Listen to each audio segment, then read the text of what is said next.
안녕하세요. 매일 새로운 사연을 전하는 읽어주는 사연 라디오입니다. 구독과 좋아요, 많은 공유 부탁드립니다. 오늘의 사연 시작하겠습니다. 안녕하세요. 올해로 이혼한 지 정확히 1년 된 30대 여성입니다. 그리고 제가 오늘 이렇게 제 사연을 이야기하러 오게 된 건 바로 제 전 남편 때문이에요. 1년이나 지난 마당에 지난 일은 들춰서 뭐하냐는 분도 계실 텐데. 맞아요. 사실 처음엔 저도 아닌 게 아니라 그렇게 생각했었거든요. 그런데 얼마 전 인터넷으로 심리학에 관한 여러 가지 이야기를 듣다 보니까 누군가 그러대요. 기억하기 싫은 일이라고 무조건 묻어두는 게 능사는 아니라고, 차라리 한 번쯤 속 시원히 털어놓는 게 도움이 될 수도 있다고요. 그래서 저도 이번이 처음이자 마지막이란 생각으로 제 이야기를 한번 해보려고 합니다. 우연이라도 두 번 다시 마주치기 싫은 인간이지만 일단은 편의상 남편이라 칭할게요. 떡줄 사람은 생각도 안 하는데 김칫국부터 마신다는 속담 다들 들어보셨죠? 제 남편이 딱 그런 사람이었습니다. 물론 처음엔 그런 사람인지 전혀 몰랐죠. 일단 남편하고는 선배의 소개로 만났는데 솔직히 내키는 자리는 아니었어요. 그도 그럴 것이 소개를 해준다는 선배가 남편을 얼마나 대단한 사람 마냥 묘사를 했거든요. 나이가 32인데 대표 소리를 듣는다. 직원이 10몇 명이다. 자수성가의 전형이다. 사람이 딱 보면 뭐 카리스마가 있고 어쩌고. 저로서는 좀 황당했어요. 막말로 제가 먼저 해달라고 한 소개팅도 아닌데 왜 이렇게 부담을 주나 싶어서 말이죠. 그런데 문제는 그 선배하고 제 관계가 까놓고 말해서 그렇게 동등한 상황이 아니었습니다. 선후배 사이인 동시에 저랑 업계도 같다 보니 한마디로 얼굴 붉혀 좋을 일이 없었달까요? 그래서 말 그대로 울며 겨자 먹기로 나갔던 자리였는데 남편이 어찌나 적극적으로 들이대던지 소개받고 얼마 지나지 않아 본격적으로 연애까지 하게 되었어요. 사귄 지 1년하고 2달째 되던 때 정식으로 프로포즈도 받았고요. 하지만 프로포즈를 받고 시댁에 처음 인사를 드리러 갔던 날 저는 생각지도 못한 상황을 맞닥뜨렸습니다. 그건 바로 시부모님의 반대였지요. 시부모님께선 사업하는 남편의 짝으로 아나운서나 교사 같은 직업을 가진 며느리를 드리고 싶었다며 제 면전에 대고 말씀하셨고, 그런 당신들의 기준에 저는 너무나 어긋나 있다셨어요. 그리고 그 당시 저는 저와 남편을 소개해준 선배가 번번이 남편은 올려치고 저는 내려치는데 말 그대로 이골이 나 있었거든요. 그래서 그렇게 마음에 안 드신다 하니 유감이다. 저도 이런 소리까지 들어가며 결혼하고 싶지는 않다 하고 먼저 자리에서 일어났네요. 남편에게도 시부모님이 결혼도 하기 전에 벌써부터 나한테 이렇게 막 나오시는데 당신은 말 한마디 못하고 있는 걸 보니 앞날이 깜깜해서 이 결혼은 못하겠다 했고요. 그런데 그 일이 있고 며칠 뒤 남편이 울면서 저희 집 앞에 찾아왔어요. 생각하면 생각할수록 자기가 너무 한심했다면서 이미 지나간 일을 어떻게 되돌리진 못하겠지만 자기랑 결혼만 해준다면 절대로 두 번 다시는 이런 일로 제 눈에 눈물 나게 하는 일은 없을 거라면서 말이죠. 그리고 저는 사실 남편과 연락 없이 떨어져 있는 그 며칠 동안 나름대로 마음 정리를 하고 있었거든요. 그런데 막상 앞에서 눈물 콧물 흘려가며 우는 남편을 보니까 도무지 매정하게 뿌리칠 수가 없대요.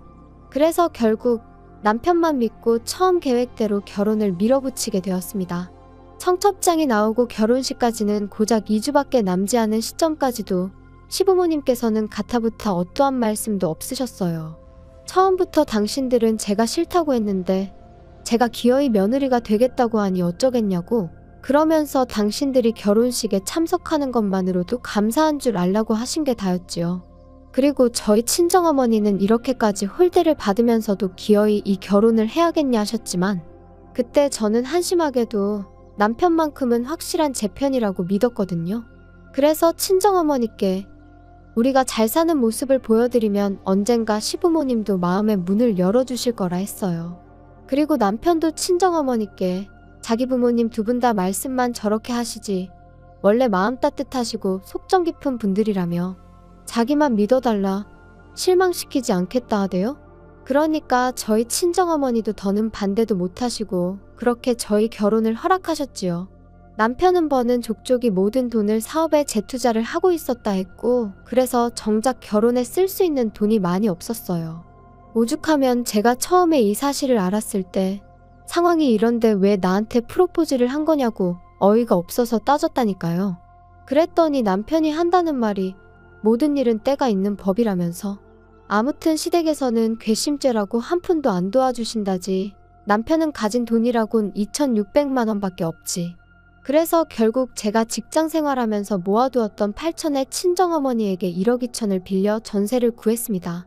참고로 그런 와중에 시부모님께선 아무리 당신들이 아무것도 안 해준다고 너도 안 하냐 하시길래 무슨 소린가 했는데 예단을 말씀하셨던 거더라고요. 근데 그냥 끝까지 못 알아들은 척했어요. 솔직히 이땐 좀 아닌 게 아니라 억울한 마음이 있었거든요. 분명히 남편이 매달려서 하게 된 결혼인데 어째서 나는 계속 싫은 소리를 듣고 있는 거며 돈도 내가 몇 배로 쓰게 된 건지. 하지만 결혼식 날짜가 정말 코앞으로 다가왔는데 내가 생각 좀 해봐야겠으니 시간 좀 갖자. 그 시점에 그 소리를 할 수 있는 여자가 몇이나 되겠어요? 저도 별반 다르지 않았습니다. 지금 돌이켜 생각해보면 사람들 입방아에 오르내리는 거 그거 며칠 가지도 않았을 텐데. 한편 결혼하고 한 2년 동안은 정말 정신이 하나도 없었어요. 일단 남편은 사업으로 눈코 뜰 새 없이 바빴고 저 또한 직장에서 승진을 하면서 업무량이 배로 많아졌거든요.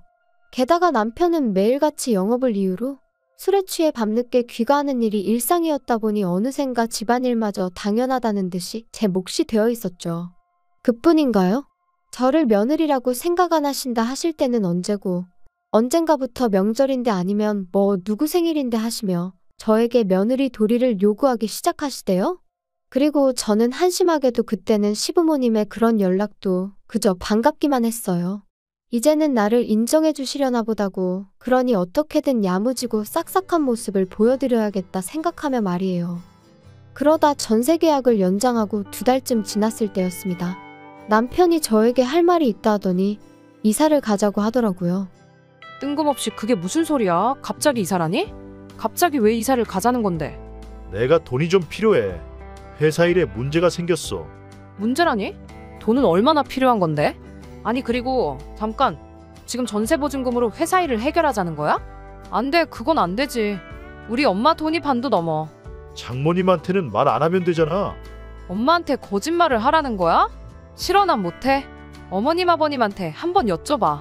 두 분 맨날 어디 은행에 얼마 있고 저기 은행에 얼마 있고 그런 얘기 하시잖아. 그거 그냥 하는 소리지. 그 돈 내가 사업 시작할 때 진작에 다 갖다 썼어. 뭐? 그런데 왜 맨날 여기 1억 저기 1억 그런 소리를 하셨대? 넌 지금 그런 걸 따지고 싶냐? 아무튼 그러니까 이사 가자. 일단 여기 전세 보증금이 2억이지. 그러면 대충 1억 5천 하고. 우리는 어디 가서 살고? 우리는 뭐 일단 급한 대로 월세 한번 알아보지 뭐. 아무리 생각해도 안 되겠어. 내가 100번 양보해서 내 돈은 빌려줄 수 있지만 엄마 돈은 절대로 안 돼.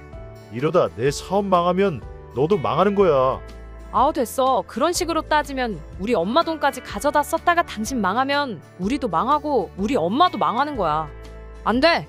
그리고 그때였습니다. 누군가 저희 집 초인종을 눌렀고 그래서 현관을 열어보니 저희 친정어머니가 서 계셨어요. 당황한 제가 언제 오셨냐니까 방금 오셨다곤 하셨지만 제가 아무렴 명색이 엄마 딸인데 표정만 봐도 어떤 기분이신지 알 수 있었죠.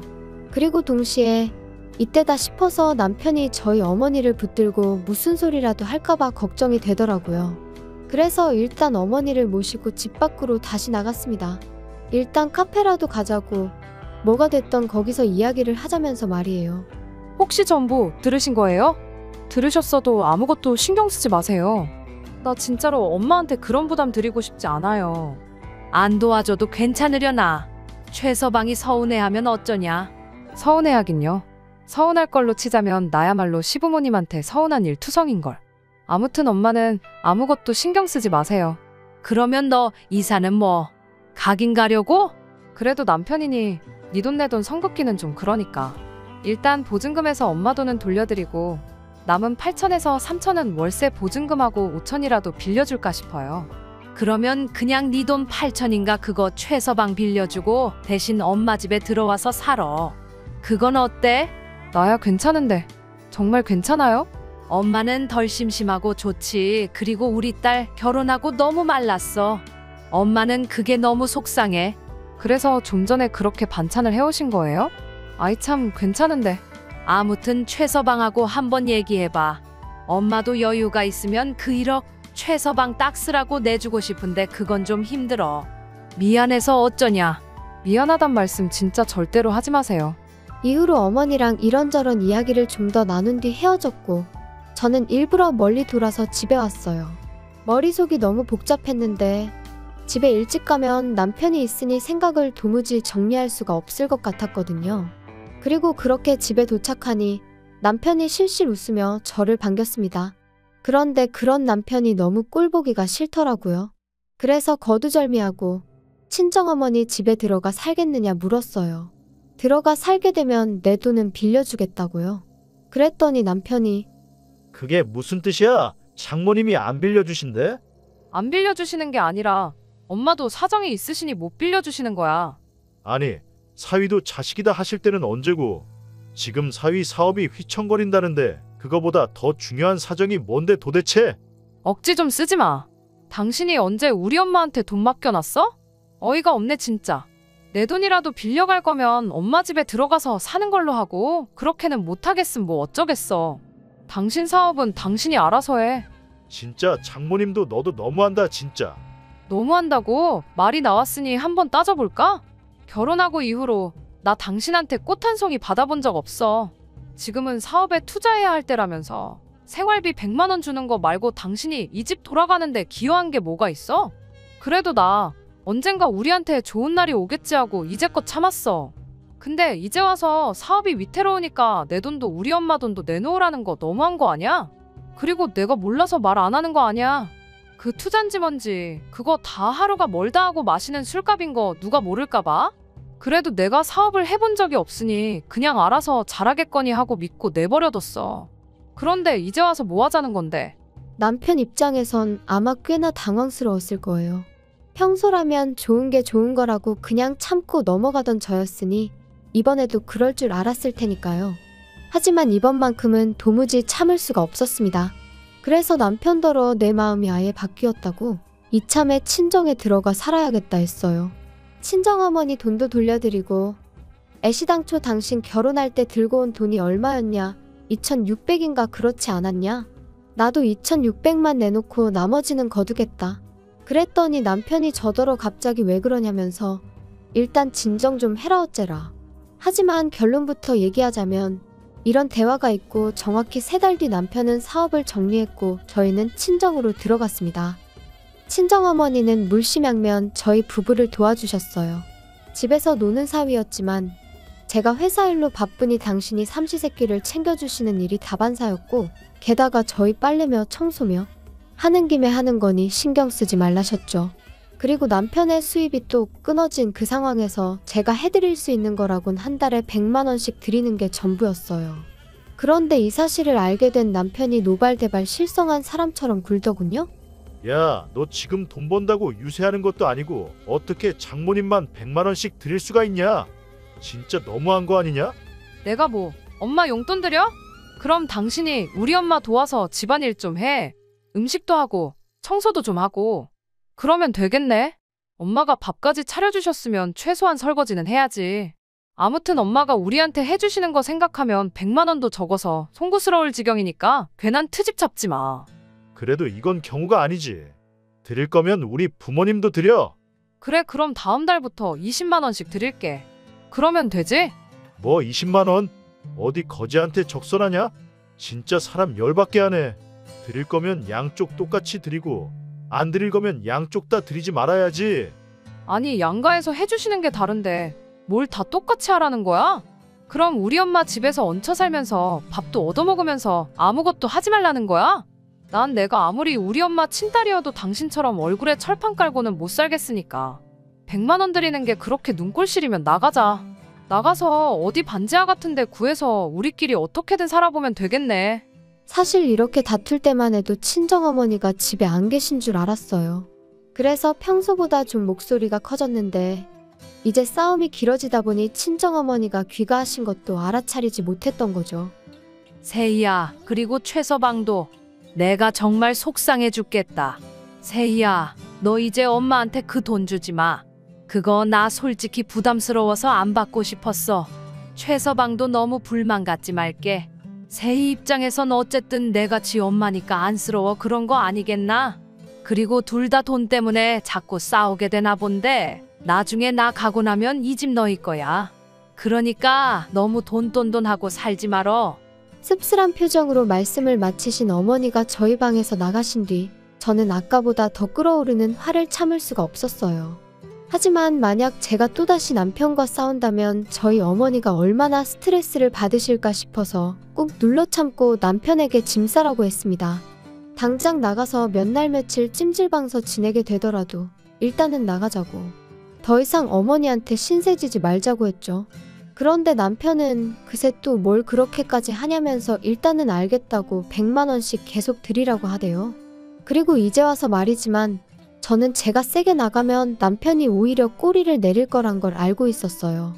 강강약약인 사람이었으니까, 자기가 불편한 건 조금도 못 참는 사람이었으니까, 친정어머니가 제공해주시는 이 편안한 생활을 마다할 인물이 못 되었거든요. 그리고 이후로 남편은 조금씩 달라지는 듯 했어요. 함부로 목소리를 높이는 법도 없었고 저희 어머니한테도 좀 조심하는 기색이 느껴졌지요. 그래서 어느 정도 정신을 차렸나 보다고 다행이라고 생각했는데 하루는 남편이 뜬금없는 이야기를 꺼냈습니다. 자기가 집에 있는 동안 뭐 부동산 공부를 좀 했다면서 재테크가 어쩌고 하더라고요. 무슨 재테크를 말하는 건데? 아니, 우리 부모님 사시는 그 빌라 있지? 그거 재개발할 거라나 봐. 그런데 우리 부모님은 그거 그냥 정리하고 어디 다른 데로 이사 가고 싶으시다네. 그래서 말인데 우리가 부모님 빌라를 사는 게 어때? 뭐 어머님 아버님 사시는 집을 우리가 사자고? 그 35년 된 빌라를? 어우 됐어. 그게 무슨 재테크야. 돈 낭비지. 아니 그리고 무엇보다 돈이 어딨어서 아까부터 재테크 타령이래. 돈이 왜 없어? 이 집 팔면 되지. 이 집 알아보니까 지금 8억 가까이 되더라. 8억이나 많아. 이건 엄마 집인데 이걸 우리가 왜 팔아? 아니, 그때 장모님이 나중에 우리 주신댔잖아. 그건 나중에 진짜 뭔 말을 못하겠네. 자꾸 무조건 싫다고만 하지 말고 생각을 좀 해봐. 우리 부모님이 당신들 사시는 집을 6억에 내놓으실 거래. 그 35년 된 빌라를 방도 2개밖에 없는 그 빌라를 6억에? 아우 됐어. 말이 좀 되는 소리를 해. 20억까지 갈지도 모른다니까. 아니 도대체 어디서 뭘 듣고 온 거야. 아무튼 쓸데없는 소리 하지 말고 부동산 공부니 뭐니 헛소리도 하지 말고 그냥 제발 일자리나 알아봐. 지금 벌써 몇 달째 놀고 있는지 알지? 나 진짜 당신 이럴 때마다 힘 빠져. 나야말로 진짜 너한테 실망이다. 기껏 재산 늘릴 방법 공부해서 알려주니까 고맙다고 말은 못할 망정. 그리고 장모님이 이 집 우리 주신다고 했는데 그거 좀 일찍 파는 게 왜 안 된다는 거야. 아니 막말로 팔았다 치면 우린 어디 가서 사니? 우리 엄마는? 우리 부모님 집에서 살면 되지. 그러니까 지금 우리 엄마 재산으로 시부모님 빌라 팔아드리자고? 우리 엄마더러 이 멀쩡한 집 두고 그 35년 된 빌라 가서 사시라고 하라고? 당신은 그게 말이 된다고 생각해? 뭐가 어때서 우리 부모님도 사시는데 장모님이 좀 사시면 어디가 덧나냐? 아이고 어이가 없다 진짜. 이제 보니까 재테크는 무슨 우리 엄마 재산 시부모님한테 나눠드리자는 소리로밖에 안 들리네요. 쓸데없는 소리 한 번만 더 해봐 진짜. 나 안 참아 진짜. 하지만 남편은 제 경고에도 불구하고 그때부터 낮이고 밤이고 재테크 타령을 해대느라 정신이 없었습니다. 그리고는 급기야 자기 마음대로 저희 어머니 집을 부동산에 내놓고 왔더라고요. 남편이 볼 일이 있다며 잠시 집을 비웠던 날 부동산에서 집을 보러 왔다고 찾아왔는데 저랑 저희 엄마랑 얼마나 당황했는지. 그래서 설마 싶어 그때부터 집 근처 부동산 총 6곳을 찾아가 보니 세상에 싹 다 내놨더군요. 그것도 금매로요. 저는 끓어오르는 분노를 더는 참을 수가 없었습니다. 남편하고 이야기해봤자 소용도 없겠다 싶었고요. 그래서 정말 마지막 희망을 가지고 아버님께 전화를 드렸어요. 그래도 시부모님은 적어도 뭐가 옳고 그른지는 확실히 아시겠지. 그러니 아들인 남편에게 한마디 따끔하게 해주시겠지 하는 마음으로 말이죠. 하지만 피는 못 속인다더니 그 얘기라면 이미 두영이한테 다 들었다. 걔 입장에선 그렇게 생각할 만하더라. 준다고 했으니 팔아도 된다고 생각을 했던 거겠지. 그리고 내가 말을 안 하려고 했다만 너는 니네 엄마 여기 와서 고생하는 건 싫고 네 시부모 여기서 고생하며 사는 건 상관없냐? 그런 이야기가 아니잖아요, 아버님. 아무튼 우리가 더 서운하다. 그리고 니네 엄마한테도 확실히 얘기해. 주기로 했으면 주셔야 되는 거라고. 그리고 너는 이제 니네 엄마 따르기 전에 내 아들 마누라고. 그러면 내 아들 그러니까 네 서방 말을 최우선시해야지. 막말로 서방이 집을 팔아서 죽을 써먹자고 하면 그냥 내하고 믿고 따르면 되는 거야. 통화를 마치고 나니 정신이 멍해지는 기분이었어요. 도대체 제가 뭘 기대했던 건가 싶고 제 스스로가 한심했고 한편으론 말 그대로 얼이 빠진 듯했죠. 하지만 이내 정신이 맑아지면서 이 상황을 어떻게 정리해야 하는지 알겠더군요. 이혼이었습니다. 이대로 있다간 남편이고 시부모님한테고 등골 빨리다 죽겠구나 싶은 게 이제 더는 참으면 안 되겠구나 싶었죠. 이혼을 결심하기까지가 솔직히 쉽진 않았어요. 좋은 추억보단 안 좋은 기억이 많아서 별거 아닐 거라 생각했는데 그래도 미운 정도 정이라더니 한편으론 나까지 이 인간을 안 챙기면 누가 챙겨주겠나 싶고 그런데 그런 제 마음도 모르고 남편은 계속해서 재테크 타령이나 해대고 시부모님은 시부모님대로 저한테 네 남편한테 잘해라 서방이 곧 하늘이다 그런 문자나 보내시고 그래서 감사하게도 덕분에 마음을 굳힐 수 있었습니다. 그리고 저는 2022년 10월 21일 남편에게 집에서 나가달라고 했어요. 이혼하자는 말과 함께 말이죠. 이후의 일은 솔직히 쉽지만은 않았습니다. 처음부터 남편이 협의 이혼은 안 해준다 하여 꽤나 애를 먹었거든요. 하지만 제가 변호사를 구했듯 남편도 어디 가서 상담을 받았던 거겠죠? 이혼 소송을 걸고 얼마 지나지 않아 취하해달라며 협의 이혼을 하겠다고 태도를 바꾸더라고요. 그 이유를 따로 묻지는 않았어요. 그때는 그저 이유가 어찌됐건 하루빨리 이 인간하고 남남이 되고 싶다 그 생각뿐이었으니까요. 남편과 이혼한 후 솔직히 한동안은 주변 그 누구에게도 정확히 어쩌다 제가 이혼을 한 건지 말을 못했습니다. 돌이켜 생각할수록 제가 참 바보같이 살았다는 후회와 스스로의 미련함에 시쳇말로 쪽팔렸거든요. 그런데 지금 이렇게 털어놓고 나니까 그래도 순간순간 제 나름대로 최선을 다했다는 건 변함없는 사실이고 그것만큼은 그 누구도 저를 욕할 수는 없다고 생각해요. 그랬기에 결단을 내릴 수 있었고 남편의 어떤 소식에도 동요하지 않을 수 있게 되었으니까요. 어떻게 마무리를 해야 하나 싶은데 생각보다 훨씬 마음이 후련하고 오랫동안 밀린 숙제를 끝낸 것 같은 게 털어놓기를 잘한 것 같네요. 오늘을 마지막으로 더는 이 일을 들추지 않고 앞만 보고 열심히 살아보겠습니다. 긴 이야기 들어주셔서 감사합니다. 오늘의 사연은 여기까지입니다. 구독과 좋아요, 알람 설정해주시면 앞으로 더 좋은 사연으로 찾아오겠습니다. 감사합니다. 안녕하세요. 매일 새로운 사연을 전하는 읽어주는 사연 라디오입니다. 구독과 좋아요, 많은 공유 부탁드립니다. 오늘의 사연 시작하겠습니다. 안녕하세요. 다시 되찾은 인생을 즐기며 살고 있는 30대 여성입니다. 여기서 즐기고 산다는 건 탱자탱자 놀면서 지내고 있다는 뜻은 아니고요. 더 이상 남에게 휘둘리지 않고 쓸데없는 스트레스를 받지 않으며 잘 지내고 있다는 얘기예요. 정말이지 그땐 왜 그렇게 나 하나만 참으면 그래도 괜찮아지겠지 하는 바보 같은 생각으로 참아가며 지냈는지 모르겠어요. 그런데 솔직히 말해서 제가 그런 마음으로 참아주고 했으면 남편도 좀 고마워한다던가 그랬어야 하잖아요? 그런데 하나를 해주니 두 개를 해달라고 하고 두 개를 해주니 세 개를 해달라고 하고 그래서 더는 이렇게 살다간 정말 안 되겠다 싶어서 이혼하자고 했네요. 남편하고 처음 만난 건 지인의 소개를 통해서였어요. 당시 남편은 구급 공무원이었고 저는 작은 회사에서 일하는 평범한 직장인이었죠. 사실 저는 좀 내성적인 성격이라서 소개를 통해서 사람을 만난다는 건 생각만으로도 부담스러워 거절하려고 했는데 지인이 남자 쪽이 워낙 싹싹한 성격이라서 괜찮을 거라며 한번 나가보라더군요. 그러면서 여자 나이 30대만 돼도 이렇게 누가 소개시켜준다고 안 한다고 30 넘어가기 전에 가리지 말고 한 명이라도 더 만나봐 그러는데 솔직히 그 얘기 딱 들었을 때 기분은 별로였어요. 안 한다고 하고 싶었죠.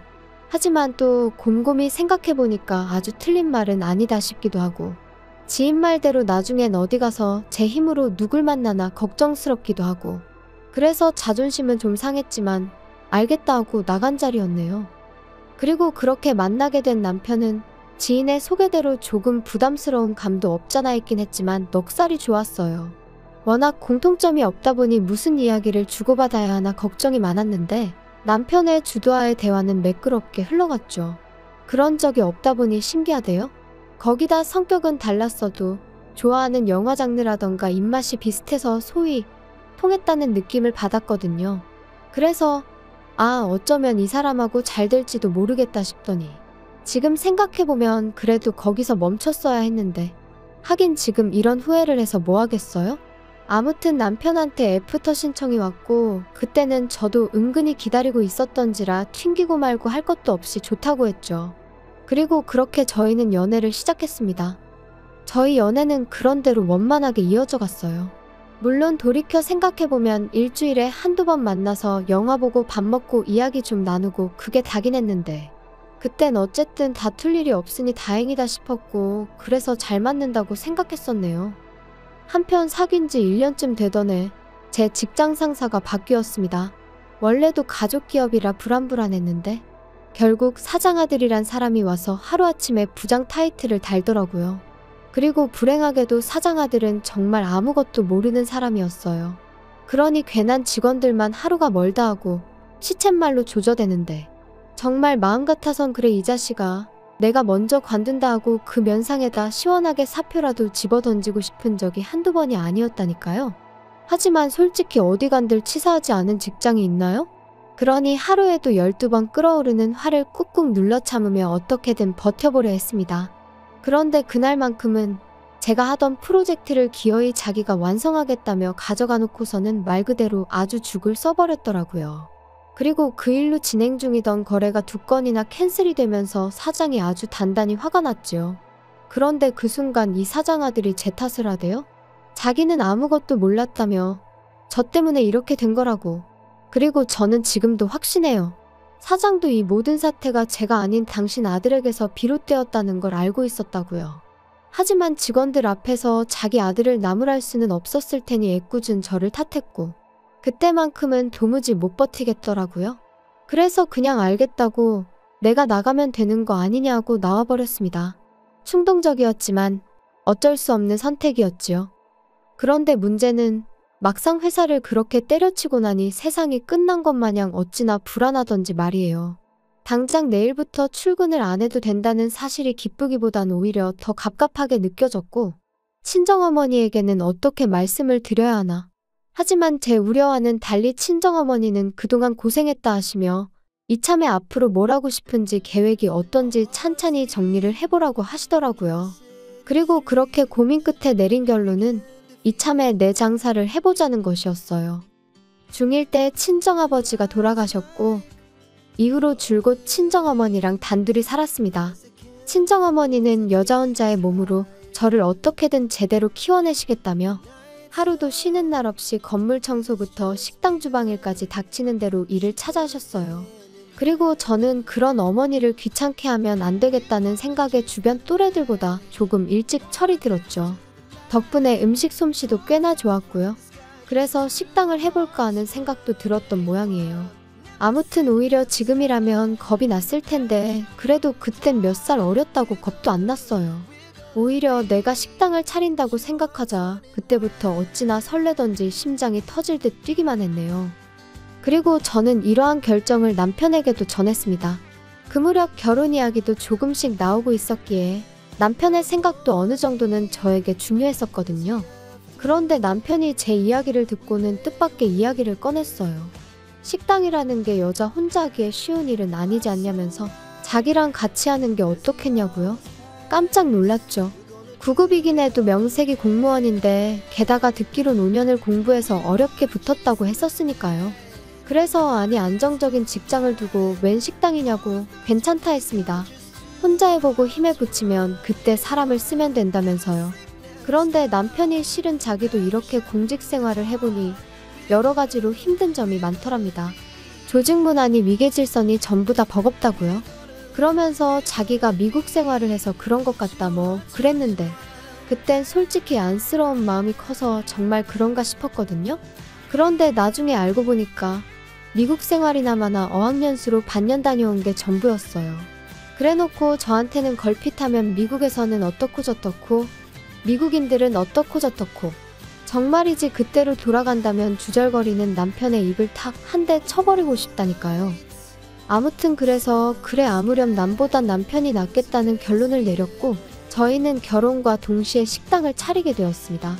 다만 결혼을 앞두고서야 남편이 제 예상보다 훨씬 적은 돈을 갖고 있다는 걸 알게 되었기에 제가 식당의 대표로서 남편을 고용하기로 했지요. 물론 당연히 남편도 어머님도 제 이런 결정을 마음에 들어하지 않았어요. 공동으로 창업을 한다더니 어째서 와이프가 사장이 되고 남편이 직원이 되느냐고요. 하지만 남편은 자기 이름으로는 죽어도 대출을 못 받는다 버텼기에 저로서는 어쩔 수 없는 선택이었네요. 신혼집은 제가 살던 전세집에서 시작하기로 했고 혼수는 남편이 해왔어요. 다만 제가 기존에 쓰던 가전제품 대부분이 멀쩡했기에 실제로 남편이 사온 건 침대 옷장 그리고 식기세척기 정도가 전부였죠.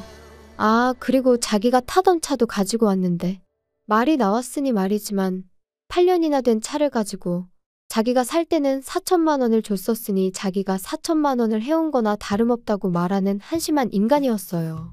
그런데 그때는 그마저도 스스로 모아놓은 돈도 없고 그러니 나를 보기 민망해서 저런 너스레를 떠는가 보다고 정말이지 어떻게든 좋게 봐주려고 했었네요. 아무튼 그렇게 저희는 부부의 연을 맺었고 식당도 개업을 했습니다.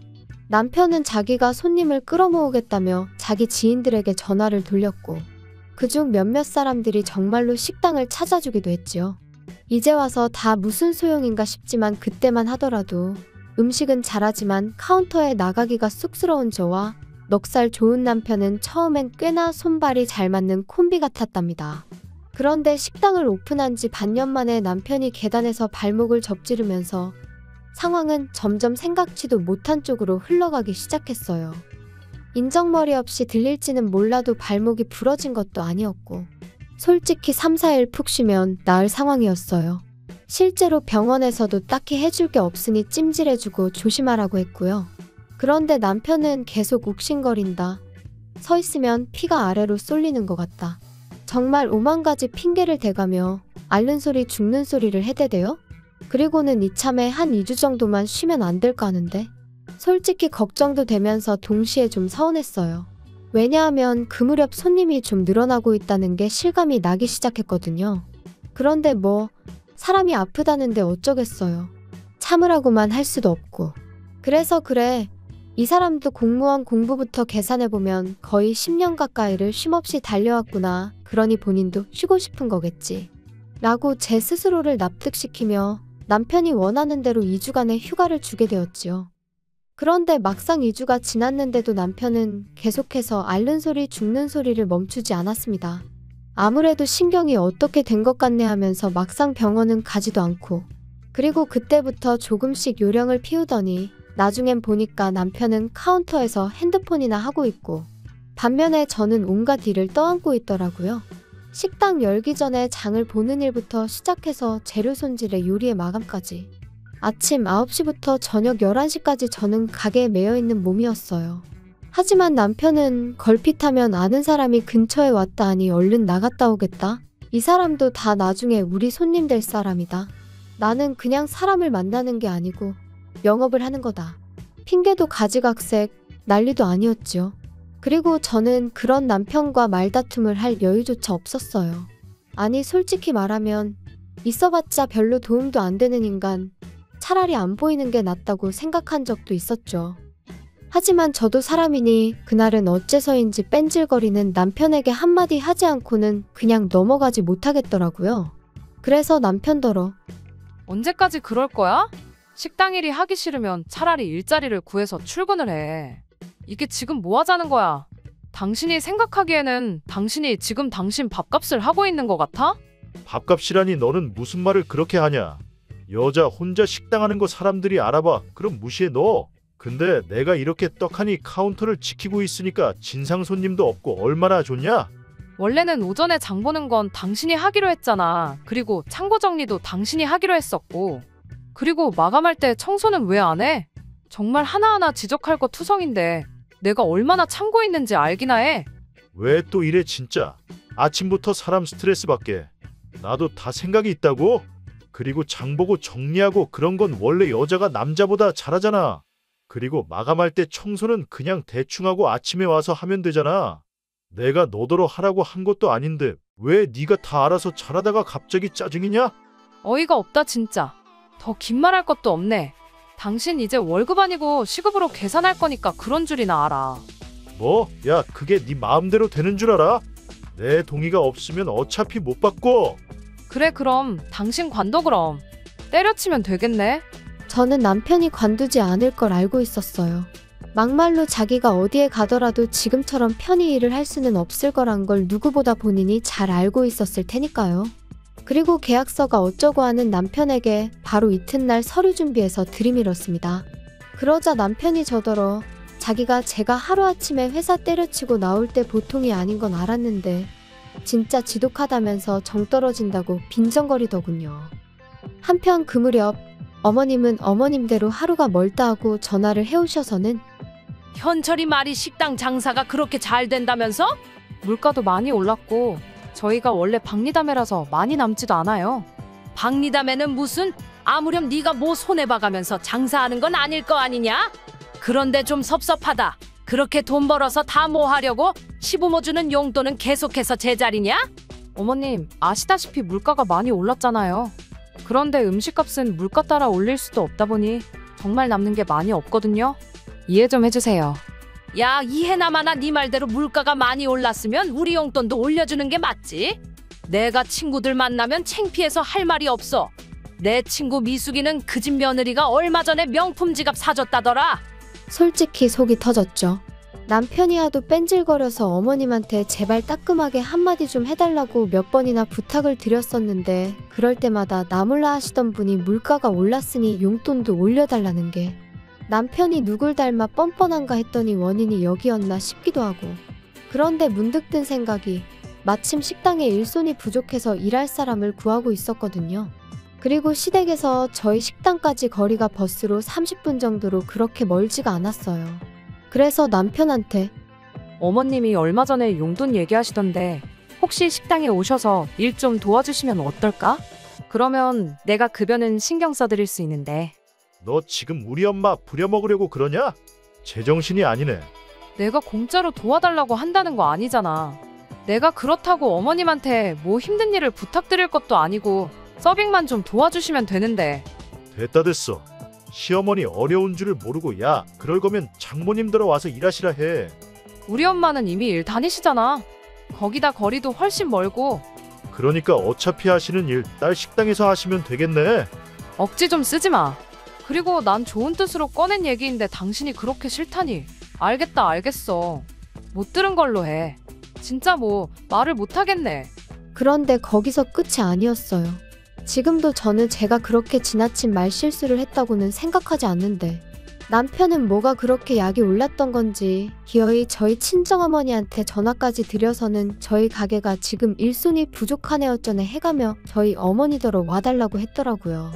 그리고 친정어머니는 사위까지 나서서 와달라 하니 거절을 못하시고 알겠다 하셨고 아무튼 그래서 친정어머니가 저희 가게 일을 도와주시게 되셨어요. 친정어머니한테 죄송하고 감사하기도 하고 못난 딸이 따로 없었죠. 그런데 황당한 건 남편이 저희 친정어머니를 대하는 태도였습니다. 제 생각은 그래요. 이따금씩 남편의 지인들이 오는 경우가 있었는데 그럴 때 굳이 그 앞에서 장모인 저희 어머니를 부려먹을 이유가 뭐냔 말이죠. 오히려 우리 장모님이다. 인사들 드려라 하는 거면 모를까?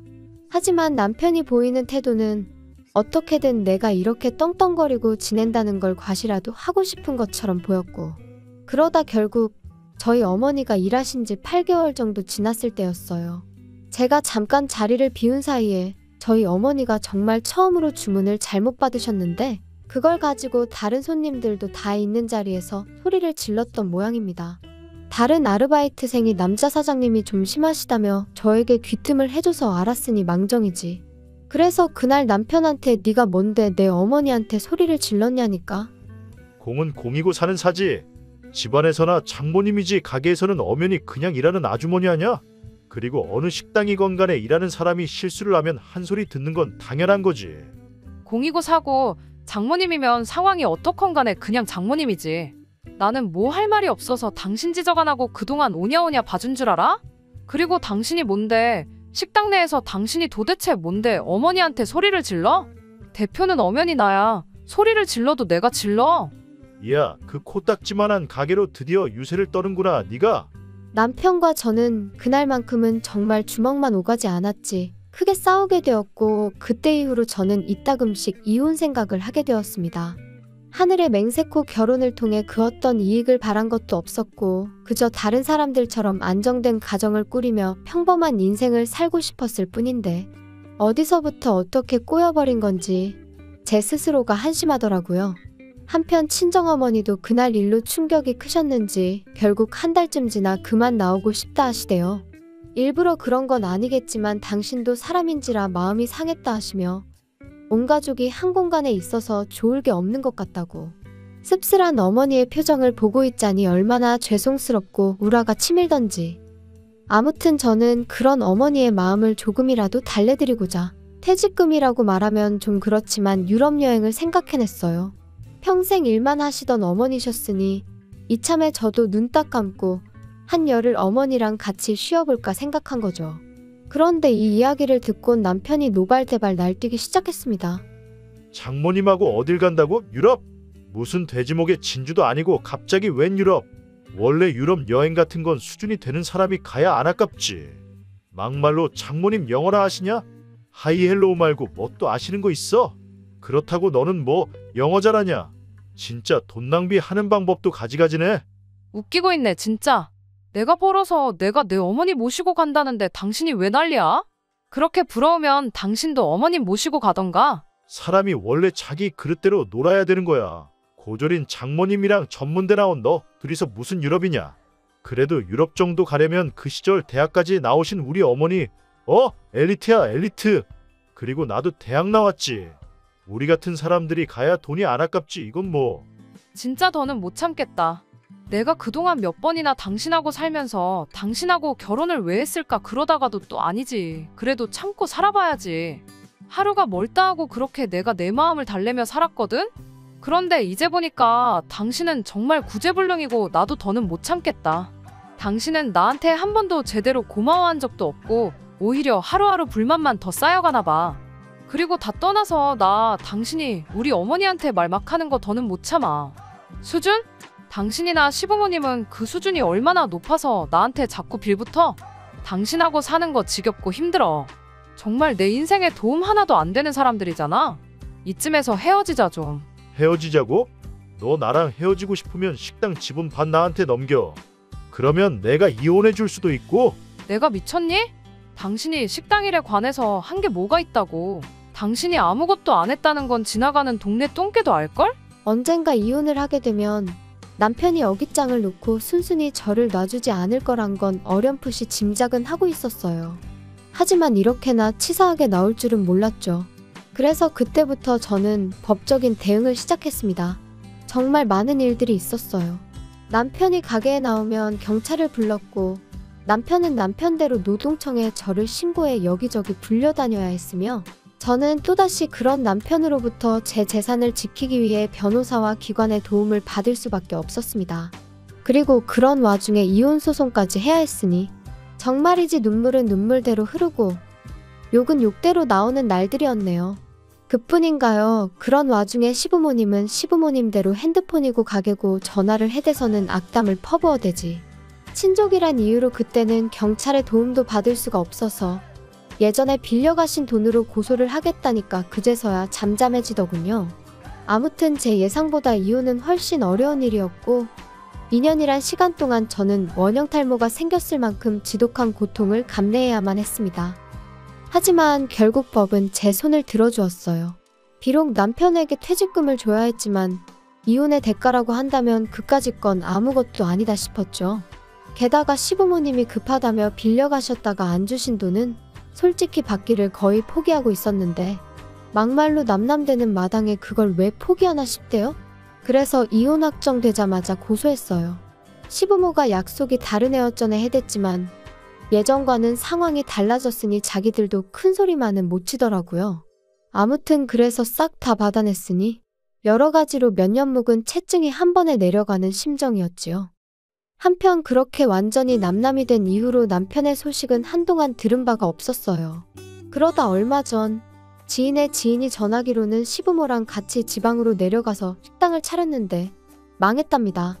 왜 망했냐고 물으니 처음부터 남편은 카운터 볼 생각뿐이 없었고 그러니 재료 손질부터 서빙까지 전부 다 일하는 사람을 썼던 모양이에요. 그러니 뭐 막말로 남는 게 있었겠어요? 게다가 시부모님 집으로 담보 잡아 그걸로 권리금 1억인가 주고 들어갔었다던데 지방에서 권리금 1억이면 그것도 보통이 아니거든요. 아무튼 뭐 들으면 들을수록 한심한 생각만 들고 동시에 갈라서길 정말 잘했다. 정말 잘했다. 뒤늦게나마 제 스스로에게 너 참 용기 내길 잘했다. 멈추지 않길 잘했다. 그렇게 말해주게 되대요. 저를 올가매는 남편이란 작자를 끊어내고 난 지금 저는 그 어느 때보다 훨훨 날아다니는 기분이에요. 혹시 여러분 주변에도 여러분이 앞으로 나아가는 걸 시샘하고 어떻게든 끌어내리려는 사람이 있나요? 그렇다면 저는 가차없이 그 사람과의 인연을 끊어내시라 말씀드리고 싶어요. 사실 인연을 끊어낸다는 게 결코 쉬운 일은 아닙니다. 순간순간 마음이 약해질 때도 있고요. 내가 잘하고 있는 건가 하는 의구심이 들 때도 있거든요. 하지만 그 고뇌의 끝에는 그 어느 때보다 환하게 웃고 있는 자신을 발견하게 될 거라고 제가 이렇게 장담할게요. 들어주셔서 감사합니다. 긴 이야기 들어주셔서 감사합니다. 오늘의 사연은 여기까지입니다. 구독과 좋아요, 알람 설정해주시면 앞으로 더 좋은 사연으로 찾아오겠습니다. 감사합니다. 안녕하세요. 매일 새로운 사연을 전하는 읽어주는 사연 라디오입니다. 구독과 좋아요, 많은 공유 부탁드립니다. 오늘의 사연 시작하겠습니다. 안녕하세요. 파렴치하고 이중인격이나 다름없던 남편과 마침내 이혼한 30대 여성입니다.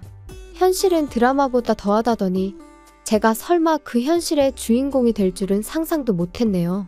어디서부터 이야기를 꺼내야 하나 싶은데 사실 얼마 전까지도 친정어머니를 제외하곤 그 누구에게도 제가 겪은 일을 속 시원히 털어놓지 못했는데 그건 결국 네가 멍청해서 당한 거라는 사람들의 조롱이 두렵기도 했고 제 스스로 그 사실을 인정하기까지가 쉬운 일은 아니었거든요.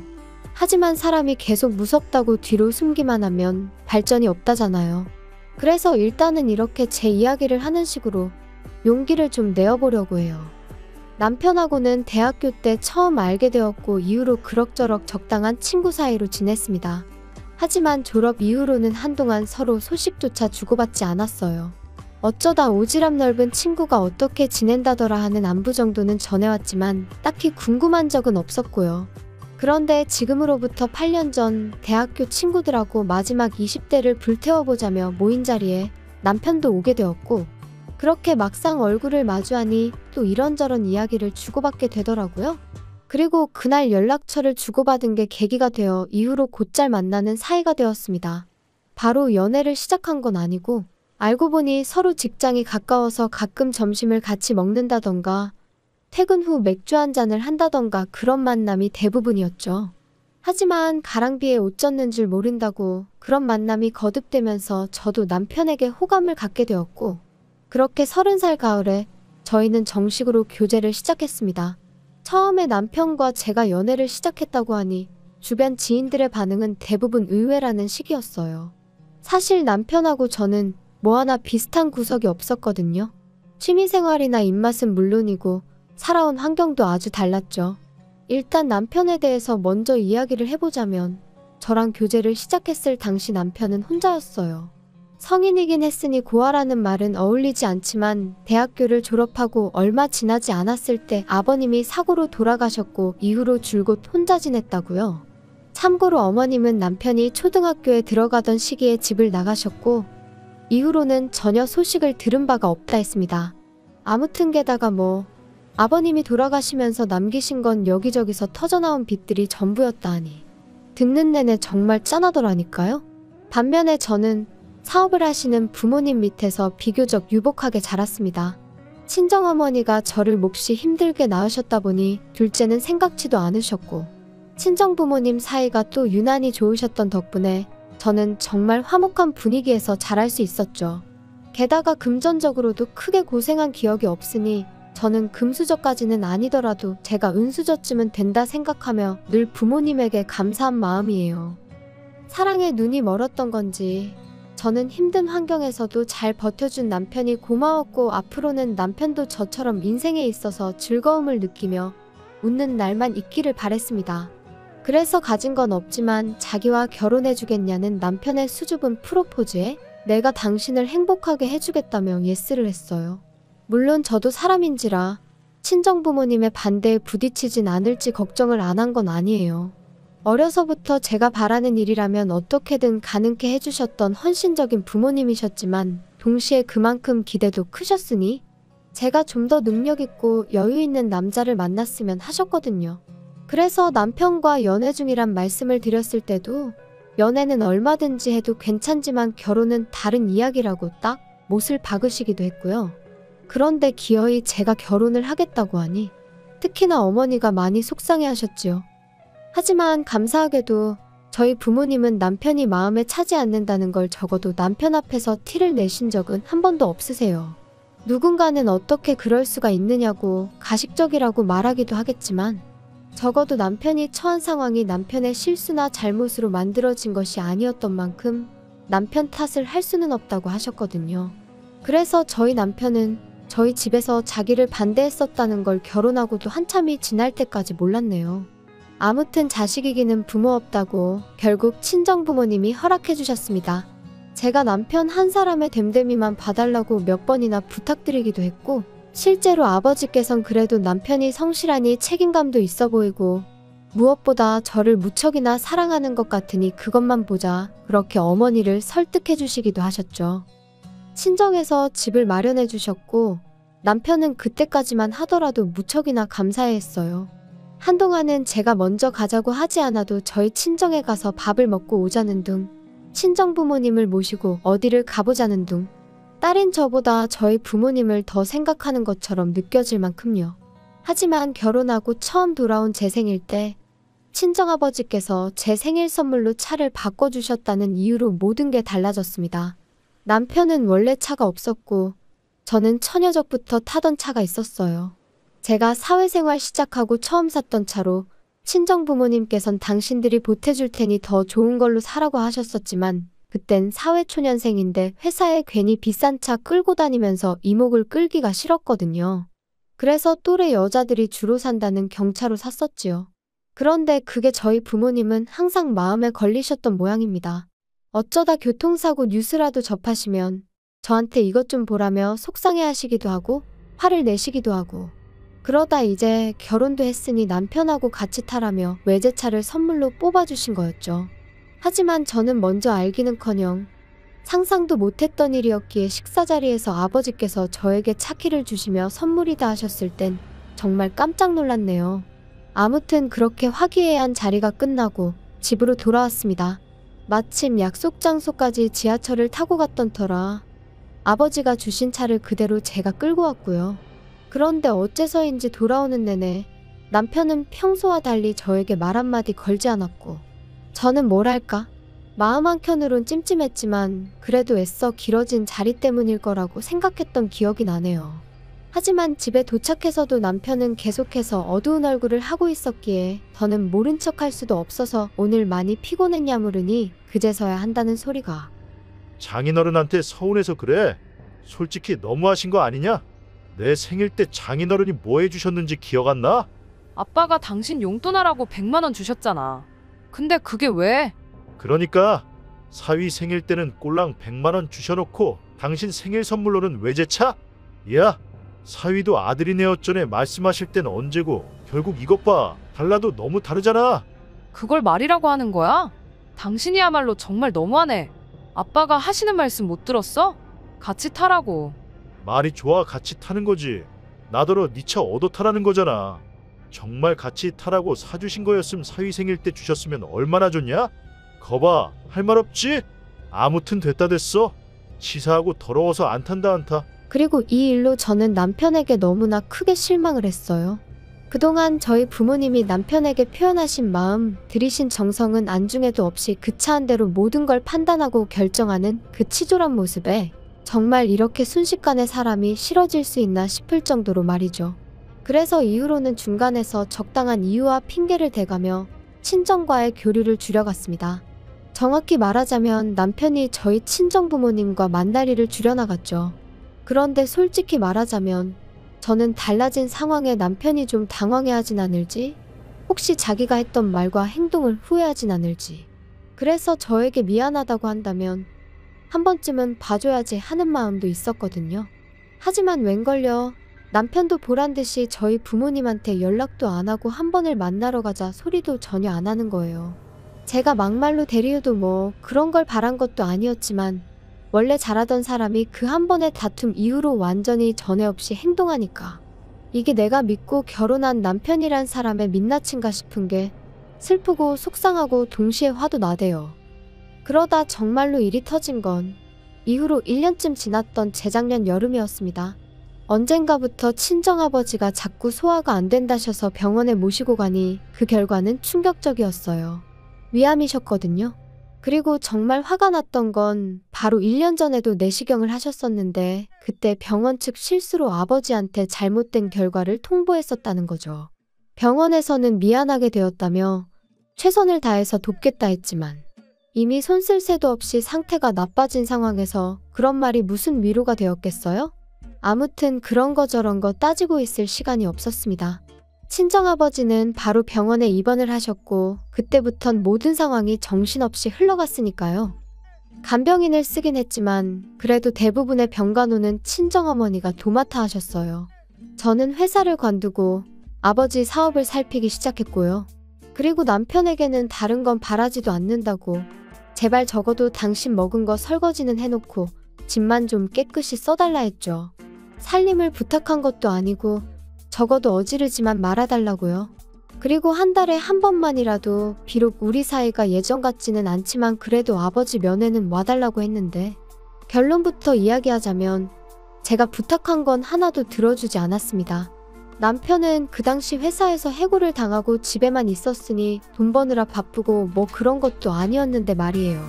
참고로 한 번은 제가 정말 너무한 거 아니냐고 따지니 저희 아버지가 자기 감기 걸렸을 때 전화 한번 하신 적 있냐면서 적반하장으로 나오는데 기도 안 차대요.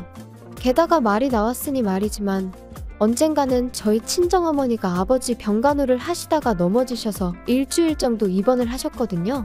그래서 그때도 제가 두 분 다 병원에 계시니 한 번은 얼굴을 비추라 했는데 시부모님이 자기한테 먼저 전화를 한 번 주실 수 있는 거 아니냐는 둥, 사위가 간다고 무슨 도움이 되겠냐는 둥.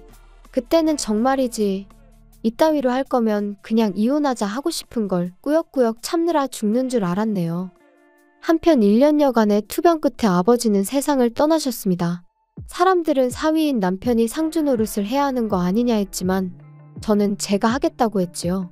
그리고 제가 이런 말 하는 게 어떻게 들릴지는 몰라도 남편도 말이라도 자기가 하겠다 그러지도 않았어요. 완전히 무슨 남의 동네 불구경하듯 하는데 오죽하면 친정어머니와 이모님들도 사람이 어쩜 저럴 수가 있냐며 혀를 내두르실 정도였다니까요. 그런데 남편의 황당한 짓거리는 여기서 끝이 아니었습니다. 장례는 끝났지만 저도 친정어머니도 쉽게 나아지지 않는 상황이었어요. 특히나 친정어머니는 계속해서 당신이 조금만 더 아버지의 건강을 유심히 챙겼다면 이렇게 떠나시는 일은 없었을 거라며 자책을 하셨는데 저는 그런 어머니를 위로하면서 동시에 계속해서 아버지가 하시던 사업을 이끌어 나가야 했기에 안팎으로 정신이 하나도 없었죠.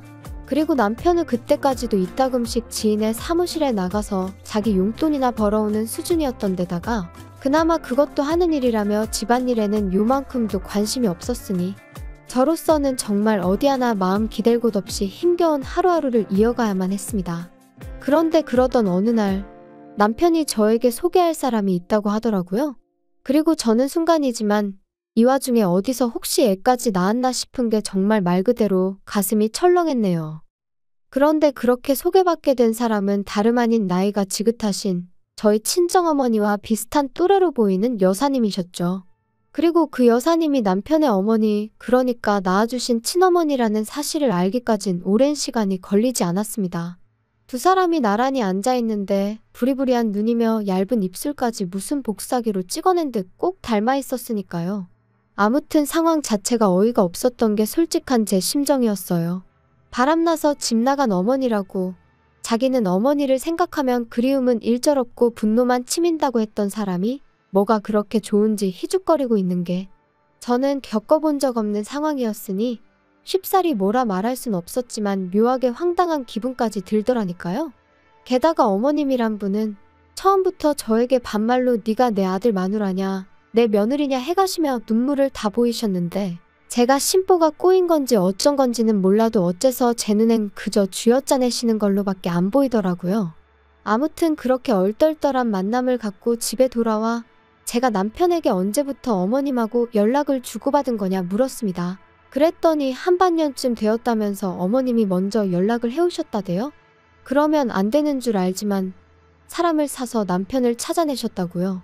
그리고는 뭐 지난 과거는 당신이 다 미안하다며 남편더러 이제부터라도 잘 지내고 싶다.